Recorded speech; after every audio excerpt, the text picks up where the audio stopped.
जीतेगा भाई जीतेगा, जीतेगा जीतेगा भाई जीतेगा। जीतेगा। काहे सोनू काहे लो फोन के जोरे घुमता रहो? अरे भौजी रउआ के नइखे मालूम वोट में खरा नु भइल बानी खटिया छाप से आ हमरे के दी ह का वोट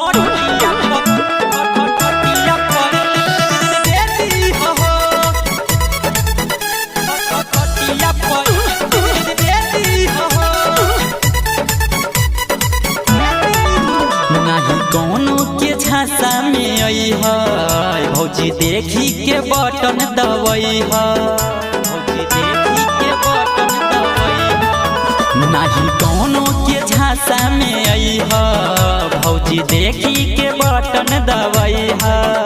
इंदिरावास दिलाबाद में चापा कल हलाबाद में, इंदिरावास दिलाबाद में चापा कल हलाबाद में। नहीं बतिया भुलावे के बाद सारी भले हमसे ले ली हो खटिया पे कवेरी दे दी हो।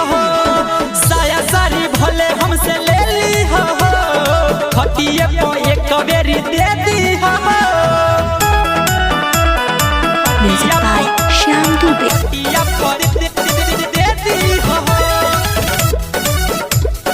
खटिया पे दे दी हो।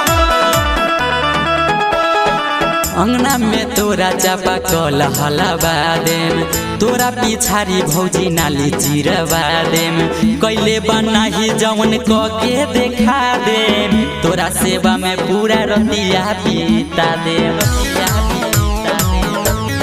हाँ हाँ अंगना में तोरा चापा कल हलावा देम, तोरा पिछारी भौजी नाली चिरावा देम। कैले बनाही जवन क के देखा देम, तोरा सेवा में पूरा रतिया बीता देम। भौजी जोरता ने हाथ रउआ दे दिन साथ, भौजी जोरता ने हाथ रउआ दे दिन साथ। नहीं बतिया भुलावे के बाद साया सारी भले हमसे ले ली हो खटिया पे कवेरी दे दी हो। साया सारी भले हमसे ले ली हो खटिया पे कवेरी दे दी हो।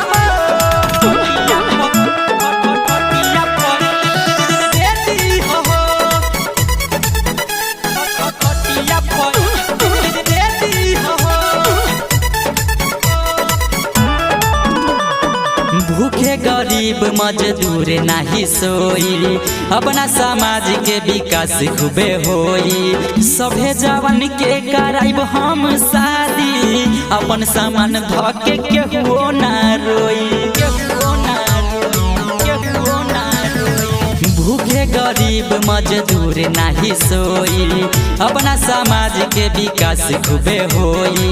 सभे जवान के कराइब हम शादी, अपन सामान धके केहू ना रोई, केहू ना रोई। भौजी जोरता ने हाथ इनर जितावा के साथ, भौजी जोरता ने हाथ हाउ बिंदारा के साथ। सवरिया सोनू के जितावे के बाद साया सारी भले हमसे ले ली हो खटिया पे कवेरी दे दी हो। साया सारी भले हमसे ले ली हो खटिया पे कवेरी दे दी हो। नहीं कौनो के झांसा में आई हो भौजी देखी के बटन दबाई हो।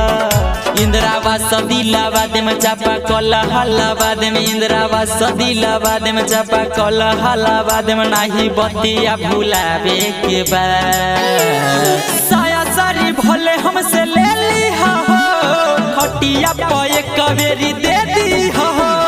साया सारी भले हमसे ले ली हो खटिया पे कवेरी दे दी हो।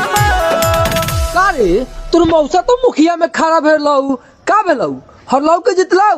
बाकबूर जीते के तो बात छोड़ दे, हूँ कलवा से अलग। काहे ला रे? खटिया छाप चुनाव चिन्ह रख ले रलवा, एगो बुढ़िया के जाके कहलव ए दादी मुखिया में खड़ा भेल बानी खटियावे पर दी ह।